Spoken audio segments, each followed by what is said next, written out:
Assalamualaikum warahmatullahi wabarakatuh. Recording in progress. Alhamdulillah. Wassalatu wassalam ala asrofil anbiya mursalin wa ala alihi washabi wa mawala amma ba'd. Sebelumnya kami mohon maaf yang sebesar-besarnya, ini sedikit ada kendala tentang masalah laptop ya, sedikit hang. Tapi insya Allah kita akan teruskan tentang masalah yang berkaitan masalah kitab hudud. Adapun ini nanti kita akan sedikit membahas tentang masalah had daripada sarikoh. Tapi silakan kita lihat ke sini tentang masalah had sarik wa quta'ut thariq. Untuk masalah had daripada hukuman si pencuri dan pembegal, ini nanti kita akan sedikit membahas. Sebelumnya pada pembahasan untuk hukuman had bagi pencuri ini, di sana dijelaskan bahwasanya seperti halnya Imam Al-Marwazi ya dan Imam Al-Qurtubi, bahwasanya hukuman bagi pencuri ini, had pencuri ini sebetulnya sudah ada sejak zaman jahiliyah. Kemudian dikukuhkan ketika Islam atau diteruskan setelah itu. Adapun pada masa jahiliyah yang sudah pernah terjadi, yang hukum potong tangan ini pernah dilakukan kepada Walid bin Mughirah. Ini dalam keterangan Imam Al-Mawardi dan Al-Qurtubi ya. Kemudian setelah itu masa Islam dikuatkan oleh Rasulullah. Kemudian pertama kali yang dijatuhkan hukuman pencuri pada masa Rasulullah tidak salah, yaitu Hiyar bin Adi bin Nawafil bin Abdul Manaf. Adapun untuk yang perempuannya di sini Murrah binti Sufyan bin Abdul As'ad. Baik, ini jadi hukuman had pencuri ini sudah berlangsung semenjak pada masa jahiliyah. Baik. Kemudian di sini ada yang kelewatan ya. Bener, sudah kelewatan berarti. Baik. Ini tadi berarti belum saya sempat save ya. Sebenarnya ada saya sebutkan beberapa ulasan berkaitan masalah akwal ya, akwal madzhab tentang masalah had daripada definisi daripada sarikoh. Namun di sini hilang, sudah qadarullah hilang ya. Di sana sebetulnya di antara madzhab arba itu, baik dari mulai Hanafiyah, Hanabilah maupun Malikiyah dan juga nanti Syafi'iyah, menjelaskan bahwasannya definisi daripada pencurian itu secara umum adalah mengambil harta dari tempat simpanan ya, dengan cara yang tidak benar atau tanpa hak. Jadi mengambil sesuatu yang dari simpanannya dengan cara yang tidak benar. Secara umum adalah semuanya sama, definisinya adalah mirip seperti itu. Kemudian di sini langsung kita masuk pada pasal syarat-syarat daripada seseorang itu terkena atau had hukuman pencuri. Di sini ada tiga syarat ya. Tiga syarat. Pertama adalah dia dalam keadaan balik. Pencurinya adalah dia balik. Kemudian yang kedua, dia berakal. Yang ketiga, dia mencuri sudah mencapai 1 nisab. Ukurannya atau dengan nilai adalah 1/4 dinar min hirzi misli, dari harta simpanan atau dari tempat penyimpanan. Adapun untuk masalah nisab atau mikdar ya, mikdar nisab untuk pencurian itu sebetulnya di sini karena tidak hilang juga ya, belum saya save juga. Di sana juga sebenarnya ada akwal banyak sekali ya. Tidak hanya dari 4 imam madzhab saja, namun saya juga sebutkan di sana ada lebih dari itu, namun qadarullah di sini tidak tersimpan, tidak ke-save. Ada yang menyebutkan bahwasanya sudah kita masuk di sini aja. Kalau Imam Syafi'i atau Syafi'iyah, dia membuat ukuran, dan ini juga termasuk diikuti oleh jumhur ulama ya. Jadi semua mazhab, 4 imam mazhab juga sependapat dengan ini, yaitu ukuran atau minimal kadar nisab bagi pencuri adalah 1/4 dinar. 1/4 dinar. Kita ketahui bahwasanya dinar itu mungkin ya di sini diproduksi siapa? Mungkin PT Antam ataupun yang lainnya ya, atau Peruri dan lainnya. Adapun kadar daripada dinar itu sendiri yang dicetak itu mulai dari setengah dinar, mungkin 1 dinar ataupun 2 dinar. Nah, kemudian ini 1 dinar ini beratnya berapa gram emas? Perkiraan 1 dinar itu beratnya 4,25 gram emas. 4/4 ya.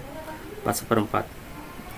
Jadi 1/4 dinar itu berapa? 1/4 dinar itu ya sekitar 1 gram lebih sedikit. 1 gram lebih sedikit.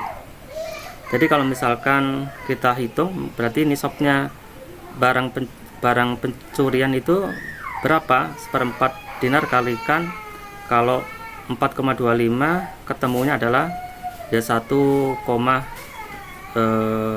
misalkan 1,0625 gram emas. Artinya 1 gram lebih sedikit itu adalah ukuran minimal nisabnya pencurian ya, atau setara dengan 3 dirham. Kalau diuangkan, perkiraan adalah nilai mungkin sekitar 700 rupiah, mungkin 700.000 rupiah ya, 700-an kemungkinan. Atau ya harga 1 gram emas itu berapa lebihnya, itulah mikdar atau nisabnya untuk pencurian. Kemudian di sana madzhab yang lainnya itu menyebutkan ada yang menggunakan ya ukuran dirham saja. Artinya yang dibuat standar adalah dirham. Mungkin mulai dari 5 dirham, bahkan ada yang 1 dirham. Bahkan itu ya, tapi saya tidak bisa menyebutkan di sini karena tidak ke-save tulisannya. Hilang. Ada yang sampai minimal itu 1 dirham itu sudah dikenai hukuman potong tangan. Akwal ulama ya. Itu ada yang batas minimalnya seperti itu. Untuk yang jumhur ulama dan yang sependapat atau yang sama seperti halnya mazhab Imam Syafi'i, ini minimal adalah 1/4 dinar atau lebih, 1/4 dinar. Baik, ini yang sudah kesepakatan ulama. Kemudian syarat berikutnya adalah bukan miliknya ya. Tentunya itu adalah harta orang lain, bukan miliknya. Kalau miliknya ya beda lagi. Kemudian bukan subhat. Subhat itu permisalannya adalah biasanya ya. Barang subhat itu biasanya mereka itu sama-sama memiliki. Artinya kayak barang yang diperselisihkan. Ini juga saya mempunyai milik harta di situ. Nah, itu berarti kan subhat artinya gitu. Berarti kalau misalkan barang yang dicuri itu adalah termasuk barang subhat, maka tidak masuk syarat ini. Artinya belum terpenuhi syaratnya kalau dia terkena hukuman had pencurian, karena bisa jadi itu berserikat hartanya. Jadi dia mencuri karena ya itu tadi mungkin ada harta yang diperselisihkan gitu. Bisa jadi seperti itu. Baik. Itu syaratnya. Kemudian bagaimana cara memotongnya di sini ini juga ada cara sedikit hilang lagi, banyak yang hilang. Baik. Di sini adalah kafi ya. Saya membaca di sana di sini watuk ta'yadul yumna, dipotong tangan yang kanan itu min mifsoli atau mafsoli ku di sini adalah kafi ya. Jadi telapak tangan, artinya pergelangan telapak tangan ya sini ya, pergelangan telapak tangan. Oke. Baik, di sini ini adalah ku-nya. Jadi yang dipotong adalah ini. Bahkan mazhab Imamiyah ya, Syiah ya, itu juga dicela ya, artinya tidak boleh seperti itu yang terjadi di Iran katanya. Itu orang mencuri itu dipotong jari-jarinya dipotong, disisain ibu jarinya. Nah, itu tidak dibolehkan. tidak dibolehkan. Jadi mifsol ini, mifsolku adalah telapak tangan ini, kafi. Baik. Kemudian ya, jika pencurinya itu mengulang lagi atau dia mencuri kedua kalinya, maka dipotong tangan ke kanannya ya, kirinya, kaki kirinya. Yang pertama adalah dipotong tangan kanannya, telapak tangannya. Kemudian jika mengulang kedua kalinya, dipotong kaki kirinya bersilang. Kemudian jika berulang lagi misalkan ketiga kalinya, maka dipotong telapak tangan yang sebelah kiri gantinya. Ini. Kemudian jika mengulang keempat kalinya, kaki yang sebelah kanan gantinya. Jadi semuanya habis. Kalau seandainya misalkan mengulang lagi, kok bisa lagi? Misalkan ada yang berpendapat bahasanya dihukum kisos, ada seperti itu. Di sini fansa rokok ba'da dzalika uzira ditakzir ya. Ditakzir ini menurut adalah kembali kepada ketetapan hakim atau peradilan di situ. Wakila yuktal soboran ini. Ada juga berpendapat bahwasanya dibunuh secara bersabar, ya mungkin dikurung dulu kemudian dibunuh, artinya tidak langsung dibunuh, tapi hukumannya adalah dibunuh seperti ini. Jadi itu jika berulang kali. Dan bagaimana cara memotong tangannya, bagian kunya atau bagian kafinya. Type. Kemudian masalah ini qat'u thariq, yaitu perampokan ya di jalan, misalkan pembegalan. Di sini ada dibedakan menjadi empat macam. Ada 4 macam. Jika dia hanya membunuh saja, walam yahudul mal kutilu. Kalau dia membunuh tanpa mengambil harta, ya dibunuh juga, dia dihukum kisos juga, dikisos. Kemudian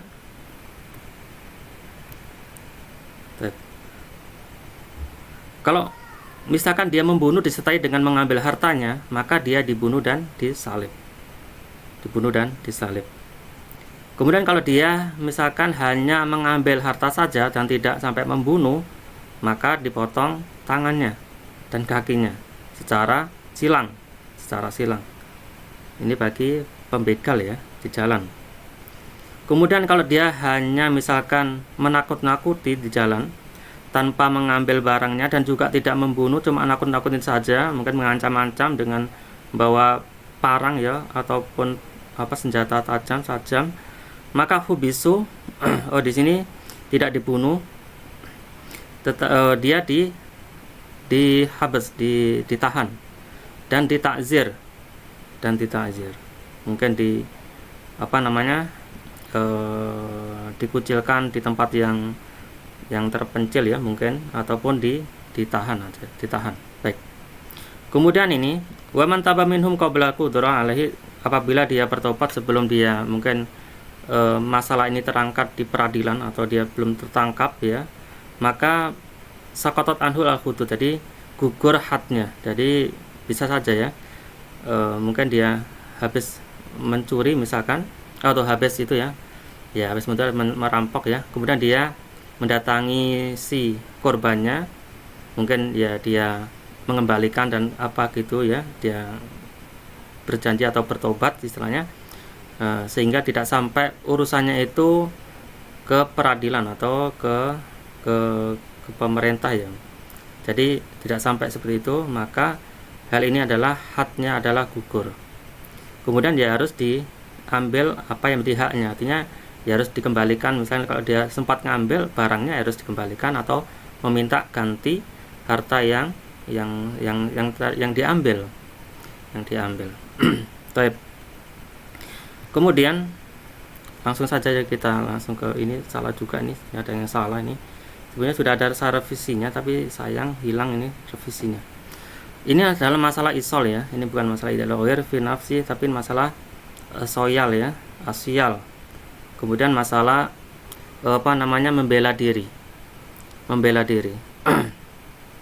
Di sini apa hukumnya orang membela diri? Apakah dia juga terkena had atau tidak. Sebenarnya di sini dijelaskan waman kusita bi'adan fi nafsi au malihi au harimihi faqatala an dzalik. Kalau misalkan seseorang itu sengaja atau ditimpa ada permusuhan atau perlawanan atau ditimpa kesakitan ya pada jiwanya ataupun hartanya ataupun kehormatannya atau istrinya ya, faqatala kemudian dia untuk membela andalik, membela diri ketika seseorang dianiaya ya, dianiaya kemudian kita bisa atau berani bisa membela diri, baik membela untuk karena diri kita karena diserang orang ataupun karena harta kita mau diambil atau bagaimana, atau bahkan istri kita mau diperlakukan tidak baik, maka kita membela diri. Maka ketika waqatala dan ketika dia terbunuh si pelaku yang mau berbuat tidak baik tadi sampai terbunuh, fala dhamana alaih, maka tidak ada tanggungan pada masalah itu. Artinya kita membela diri karena harta, karena jiwa kita ya, membela diri itu tidak terkena hukuman had, dan juga tidak terkena hukuman kisos. Ini kalau berdasarkan di sini ya, kita mengikuti yang ada di sini. Namun dalam mungkin hukum positif yang ada di Indonesia ini mungkin bisa berbalik arah, ataupun kalau kita di peradilan bisa jadi kalah di persidangan ya, jadi kebalikannya. Itu yang terkadang masalah yang pernah terjadi adalah seperti itu ya, orang yang membela diri malah dia yang dipenjara. Misalkan si penjahatnya itu misalkan dia sempat terbunuh atau bagaimana, maka kita yang terkena sendiri. Yang jelas adalah sebenarnya adalah orang yang membela diri itu tidak terkena dzaman, tidak dikenai hukuman atau bebas dari tanggungan. Baik, kemudian masalah yang lainnya yang berkaitan dengan dzaman ini, atau di sini terkena hukuman had ataupun diatnya mungkin ya. Wala raqibid dabah dzamana ma'atlafathu dabatuhu. Kalau si pemilik hewan ini, maka dia berhak untuk bertanggung jawab atas apa yang dirusak oleh hewannya tadi. Kalau kita mempunyai hewan ternak sampai merusak milik orang lain, maka kita harus bertanggung jawab atau kita harus mengganti apa yang terjadi kerusakan oleh hewan yang kita miliki tadi. Ataupun kalau kita misalkan punya kendaraan tiba-tiba misalkan merusak mengenai orang lain, ya kita harus bertanggung jawab, kita harus terkena dzamannya. Ataupun kita menyewa barang sewaan juga terus kita gunakan, kemudian terjadi kerusakan kepada orang lain, ya kita harus juga bertanggung jawab tentang masalah kerusakan tadi, seperti itu. Baik, ini sebenarnya saya sudah menulis di sini, namun tadi sempat error, saya restart ulang, lupa tidak saya save dulu, jadi semuanya hilang yang revisiannya. Baik, jadi mungkin itu saja ya yang bisa sampaikan, kurang lebihnya kami mohon maaf. Sebenarnya ada yang salah, ini judulnya bukan ini ya, asoyal ini, asoyal. Kemudian masalah membela diri dan tidak ada tanggungan bagi orang yang kerusakan. Jika ada kerusakan itu adalah merupakan tanggungan dari pemiliknya, si pemiliknya. Baik.